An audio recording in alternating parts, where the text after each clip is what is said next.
Une partie de la ville de Goma est privée de l'électricité depuis ce lundi soir. Selon les premières informations qui nous parviennent, la ligne électrique a été touchée suite aux affrontements entre les rebelles du M23 et les forces loyalistes. Moïse Ongi est un activiste de droits de l'homme qui est présentement dans cette ville. Il indique que la situation est tendue dans plusieurs localités autour de Goma, tandis que d'autres connaissent une certaine accalmie. Il a été joint tout à l'heure au téléphone par notre rédaction.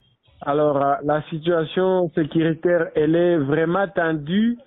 Déjà, hier soir, les rebelles du M23 sont parvenus à couper effectivement les installations de Virunga Energy. Déjà, la ville est en ténèbres, la ville est sombre depuis hier soir.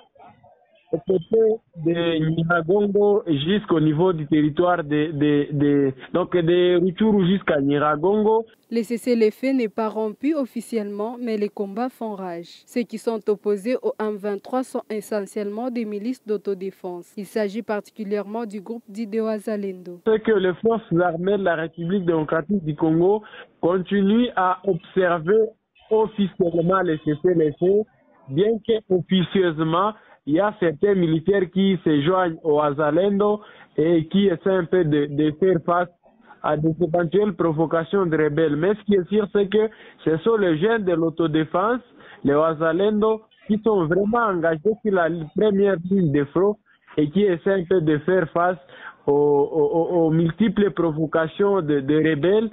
Mais les FARDC, en tout cas, continuent de manière officielle à observer les cessez-le-feu, ce qui ne nous arrange pas parce que déjà la Goma est sous menace. Des hostilités constatées il y a quelques jours provoquent la panique chez quelques habitants. Certains sont tentés de quitter la ville. Psychose totale, en tout cas nous sommes dans une psychose totale. Il y en a même qui se précipitent à prendre la direction de Bukavu et d'autres qui sont vraiment aux aguets. La situation elle est vraiment compliquée.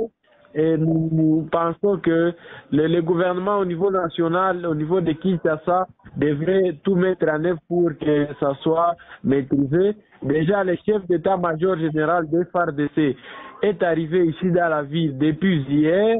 Nous espérons que sa présence va booster les lignes et va permettre qu'il y ait quand même des avancées. Mais ce qui est sûr, c'est que nous sommes dans une situation aussi compliquée que l'on peut l'imaginer. Réunis le samedi dernier à Luanda, les chefs d'État et de gouvernement de la communauté de développement de l'Afrique australe se déclarent préoccupés par les affrontements qui ont eu lieu en ce moment à l'est de la RDC. Ils souhaitent un rapide retour au calme.